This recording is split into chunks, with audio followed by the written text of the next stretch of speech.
Hey, what's up, sports fans? I'm back with another episode, another installment of F What You Heard podcast slash YouTube channel. I appreciate all the views, all the likes. Continue to spread the word. Continue to watch the videos. Hit me up again at Twitter at Judgmental Mind. So you can find me there. You can find me on Instagram, all those platforms. And again, appreciate the likes. Please share the videos.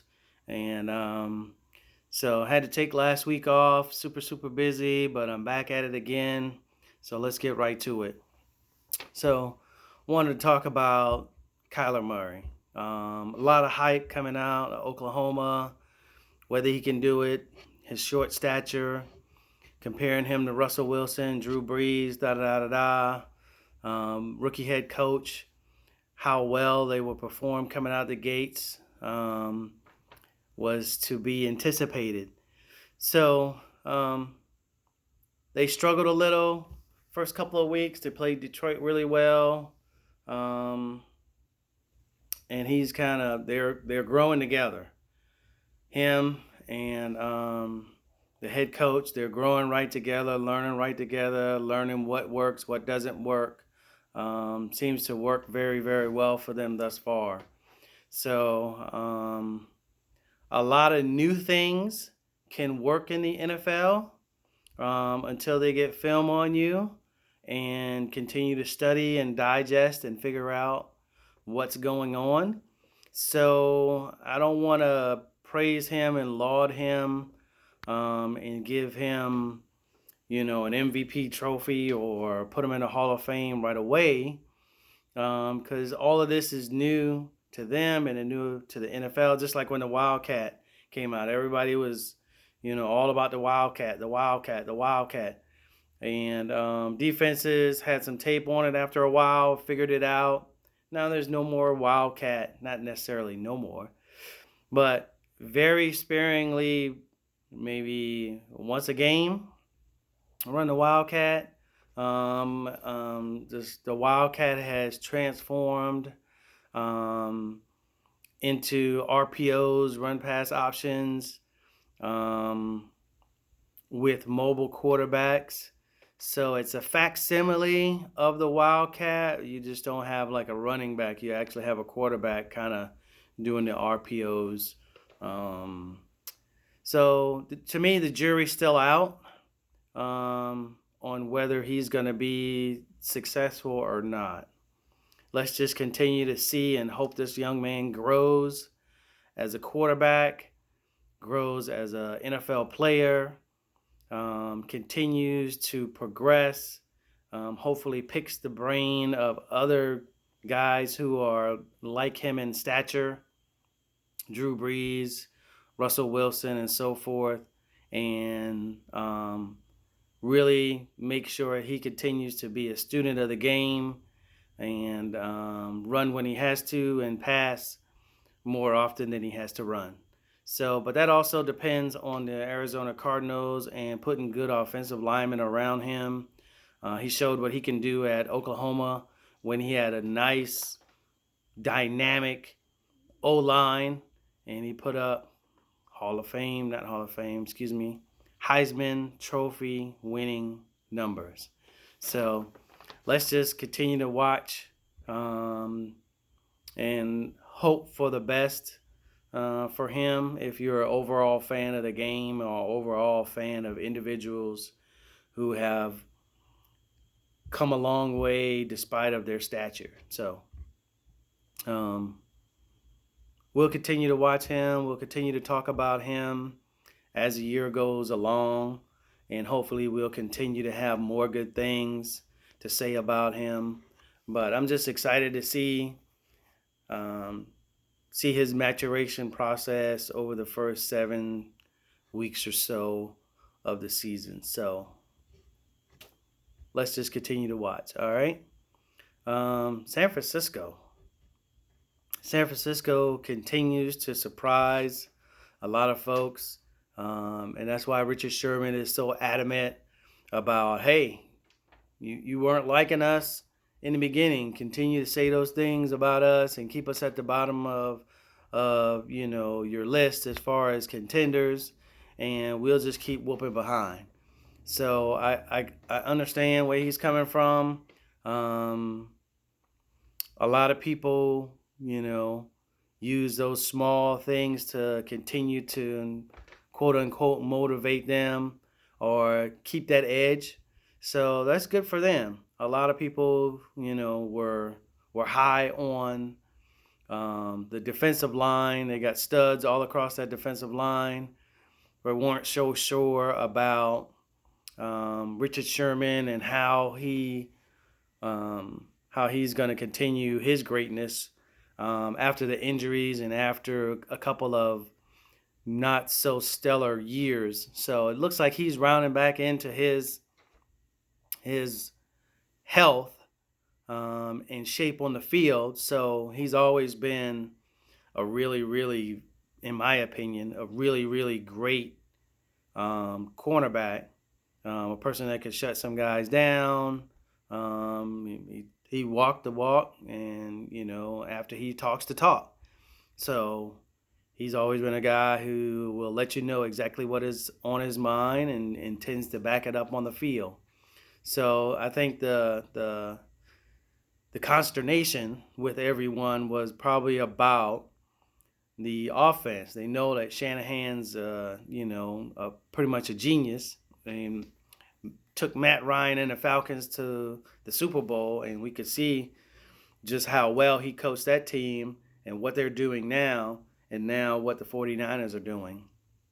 So I think everybody was hesitant to just crown them and make them, the best thing since sliced bread, as a team, because there were question marks on the offensive side. So they seem to have a good game plan under Shanahan. I think this is his third year, I believe. So he's progressed from offensive coordinator to a great head coach thus far. So, he seems to be able to put a great game plan together to utilize, a good quarterback in Garoppolo and the pieces around him, the running game. When so many other people are shying away from running the ball, but those guys have a balanced attack. They're running and passing the ball. The tight end Kittle is great, and now they pick up Sanders from Denver. So they're continuing to in my mind, keep pace with the other AFC teams. In Kansas City, the cream of the crop, and the Patriots, the cream of the crop, as far as continuing to acquire weapons and pieces to make sure their offense is multifaceted. So when it's time to play the big game, if you try to take this away, then they have another answer for you. If you try to take these two answers away, then they got option 3 and option 4. So if you don't have enough options, good teams will take away the thing that you do best. So if you got a running game, if you got a tight end, if you got a pass catcher, if you got another pass catcher, and then you have a third pass catcher, and you got another, running back that comes out of the backfield and can catch the ball out of the backfield, then it makes it much more difficult for a defense to key in and stop just one thing to make you, or stop one thing and make you one-dimensional. If you're multifaceted and you can do 5 things, then they can't make you one-dimensional. But if you do 2 things well, if you run and pass to one guy really, really well, and they take the pass away to that one guy, and then all they have to do is worry about shutting the run down, or vice versa. So, but the 49ers have been, a very, very nice shock, a very good surprise to the season. So to me, I don't think they're as hated as some of the other teams that are out there, i.e. Patriots and the Cowboys. So the ancillary fan, even if you're a diehard fan like I am of the Steelers, you don't have any, heartfelt disgust for the 49ers. So it's good to see a brand like the 49ers back at the top right now, the NFL. So it makes good It makes good talk. It makes a good season to have a team and a franchise of their caliber back at the top, doing really, really well. So kudos to them. Kudos to Garoppolo. Everybody probably has the jury out is on him in many people's minds, probably because he came from Bill Belichick, and he won when Tom Brady is out, and he's a system quarterback, and he came to San Francisco, and he won a couple games, and then he got hurt. So a lot of people are probably, feeling as though, oh man, this guy is a gimmick. So I think he's proven a lot of people wrong too. So kudos for the 49ers and good for their fans. They got a little something to talk about as well. So let's move to this. Let's shift to this. The Detroit Lions. Even though their record doesn't show it, I think they're a really, really up and coming football team, and that's a lot to say about the Lions. It seems like they have a very nice defense. Matt Patricia. A lot of people in the first couple of years were probably on the fence about him as a head coach. But it takes time.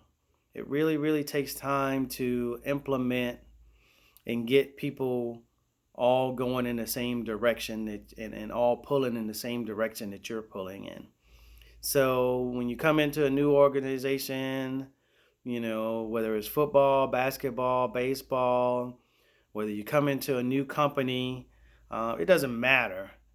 But when you come into a new entity and you're the new guy on the block and you're the head guy, or you're in a position of quote unquote power, and you're trying to change the culture, change the mindset, there are going to be some difficult days ahead.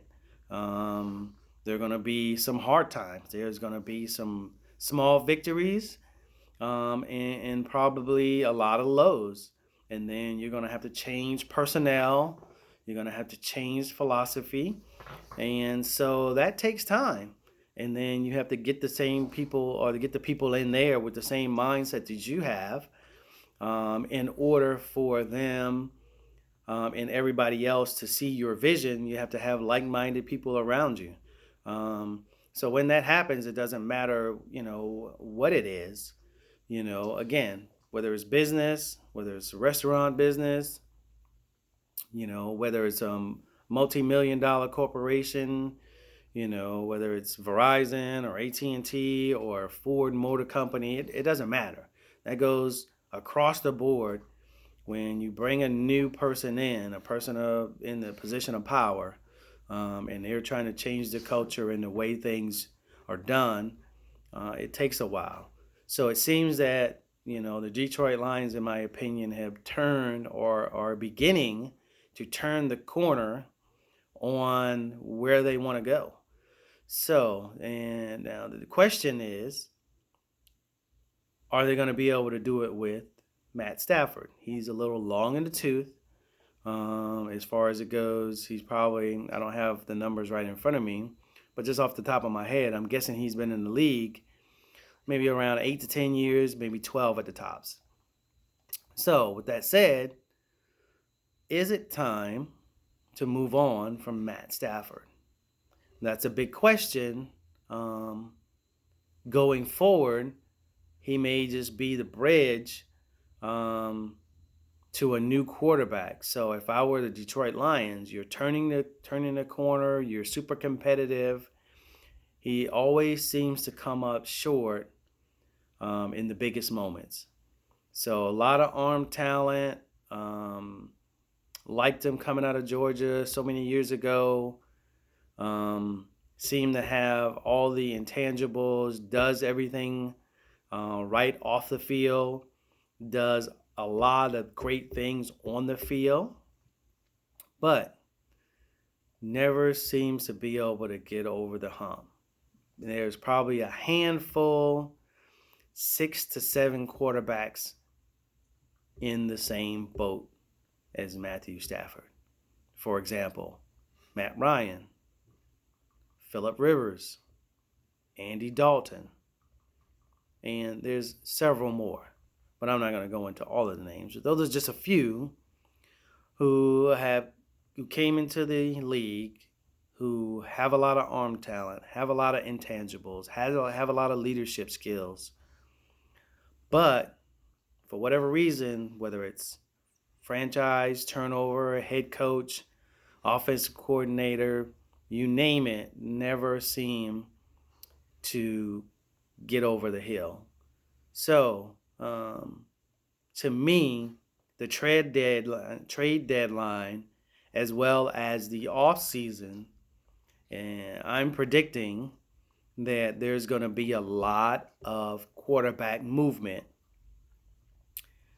in the realm of veteran QBs who franchises either, if not this offseason, within the next two seasons. So I see guys just like I mentioned, Matthew Stafford, Cam Newton, Andy Dalton, Phillip Rivers.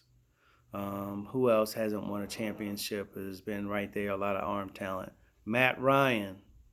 So those five guys, as well as some younger quarterbacks who have stumbled mightily, will be on the move in the next 2 years. I guarantee it. If they aren't moved, then those franchises will continue to be doomed if they don't. So smart move next couple of years, or this trade deadline, off season, draft a quarterback in the draft. They be the bridge, and then either at the next trade deadline next year they're gone, or the next off season. So those five guys are probably going to be gone, with some new guys who are going to be moving teams like Jameis Winston, Marcus Mariota, to name a couple, will probably be on the move as well. For acquisitions of picks to make your franchise better, or scrap what you've been doing and start all over. So, but the Detroit Lions, in my opinion, to go back to my original statement, I think they're rounding the bend. They're turning the corner on changing their franchise, and making it making it a really, really good franchise. And if you take it back to the heyday of Barry Sanders. So, met one of the Detroit greats this past weekend at my alma mater. Haven't seen him in a long time. Not met him, but I've seen him. Said hello again. But it's been a long time. So shout out to Robert Porsche. It was great seeing you at South Carolina State homecoming this past weekend. Same thing, Dwayne Harper, and we saw some other greats that were there. So it was really, really good to get back to my alma mater. And my alma mater has put out some really, really, really good talent. Just to name, let me give you a few names if you didn't know about South Carolina State's great football history. So we got the great Steeler, Donnie Shell. He should be a Hall of Famer. We got Harry Carson from the Giants, who is a Hall of Famer. I just mentioned Dwayne Harper and Robert Porsche. And then after him, a notable great, Orlando Brown, in my opinion, a sure Hall of Famer. And then after that came a guy named Charger Darby, played for the Bucks and the Seahawks. Really, really good player. And then the two latest guys who are really, really doing some great work. I got a Steeler in Javon Hargrave, and then Darius Leonard from the Indianapolis Colts. So those list of guys are just a few of some great, great football players that have come out of South Carolina State University. So peace out. Shout out to my alma mater, South Carolina State University there in Orangeburg, South Carolina. Let's shift to this, the Tampa Bay situation and Jameis Winston. I just mentioned his name as a name for quarterbacks that have come out in the past 3 to 4 years and have probably run their course with their current franchise. And in my opinion, either going to get traded or released at the trade deadline or at the end of the year. But I'm about to be at a loss for words even before I even start this. So Jameis Winston has been acting a fool ever since he was at Florida State. So he seems to have some really good on the field football talent, but at the same time, make some questionable judgments as far as turning the ball over as well. And then, yes, you can see his measurables on the field, but then the off the field stuff is what's most alarming to me. I wish no ill will to this young man, but I really think he needs to get checked out. One day he's all the way over here and great and is talking common sense and seems like is within this world, this realm, and then you see him do some weird and crazy things, and then he's off in his own world or something. So I don't know if this young man is bipolar. I'm not trying to poke fun at any mental instability. That's nothing to poke fun at. But just by his wild swings and moods and the things he does, he may very well be bipolar or have some mental instability. So I would love to see this young man get help, figure himself out, figure out whether he's bipolar, get on some medication, see a psychiatrist, do something, because the measurables and it seems as though the arm talent is there, and it'd be such a tragedy to waste. So he just does some crazy, wild, crazy stuff. Like last year when he was benched, he's not even playing. The play comes towards him, and then he's poking and inciting people and people to get up in arms and get into skirmishes. Like, you're not even playing and you're poking people in the back of the head. It seems like it's some elementary Pop Warner stuff that he just can't seem to get out of his own way. So I hope this gentleman, wises up, gets out of his own way, and begins to turn his football career around, because it'll be a shame to see this gentleman who potential wise looks like he has some great potential and can do some great things, and but let's see. So I'm about to go. This episode is going to be a little abbreviated. I'm going to go into my 2-minute rant now. And my 2-minute rant this week is not a negative one per se, because I don't think any of them are negative. When I rant, is I'm passionate about what I'm about to rant about. And so I don't think it's a negative thing when I rant. It's just me just being passionate about football and what I'm talking about at that particular moment. So my 2-minute rant today is going to be on the Houston Texans and Deshaun Watson. So lately, a lot of people have finally recognized, but I don't know, and in my opinion, I don't think enough people have recognized how great of a talent he is.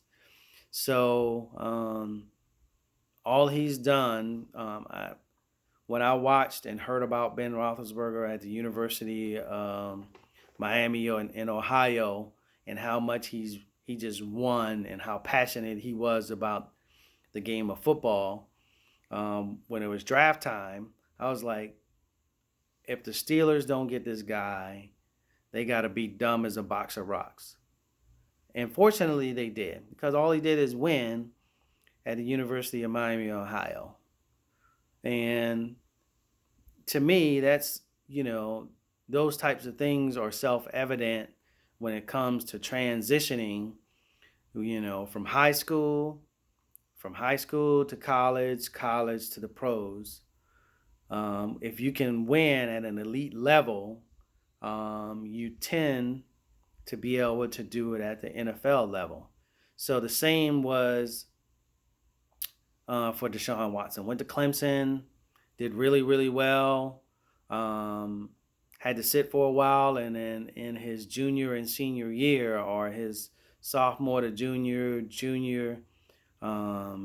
to slash part of his senior year, because he graduated early, he was just a dynamo. Went to 2 national championship games, should have won the Heisman, almost beat Alabama in the first game, national championship game, and then when they came back the next year, put up mad stats and mad numbers again, and then won. And then a lot of people passed on him in the NFL because of maybe his throwing. He wasn't a prototypical guy. Maybe they thought he ran too much. And who knows what was on their mind when they passed on this guy. And Dabo Swinney told everybody, he was like, hey, pass on this guy. It's almost like passing on Michael Jordan. So I'm pretty sure a lot of teams who whiffed on him are kicking themselves in the butt, because last year put up phenomenal numbers, got hurt, and I spoke about it in a couple episodes ago, that they finally got some, Laramie Tunsil from the Dolphins, and they need to do a couple other things, in my opinion, to continue to shore up that offensive line in the years to come. Put a couple more weapons around him, another running back, another wide receiver, or another, a really, really good tight end, and then continue to shore up the defensive side, because you lost Clowney, you lost Cushing, and you lost a bunch of other things that could help you on the defensive side. So, Houston Texans, please draft a great offensive lineman to help on the right side. So you got a left tackle and Laramie Tunsil. Get a right guard or a right tackle to help him on the front side. Then continue, maybe look at a tight end, and then continue to build your defense back up.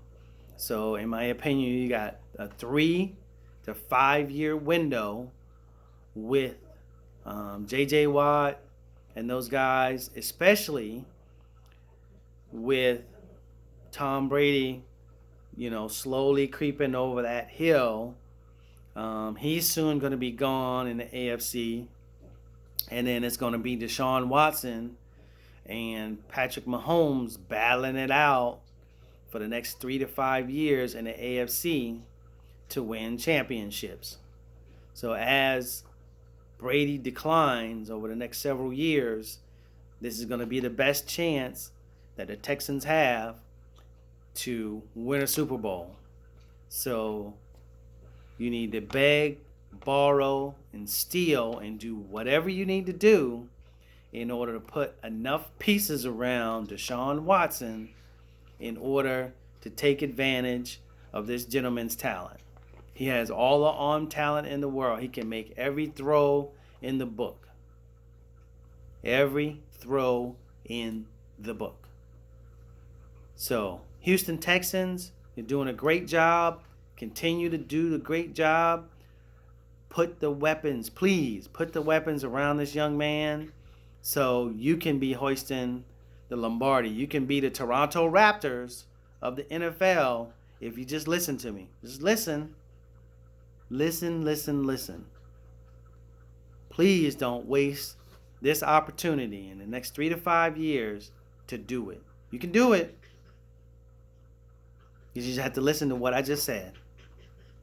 If you want me to come up there and run your draft board, I can do it.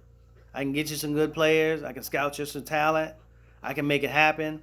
And I can bring the Houston Texans a Super Bowl. Hey,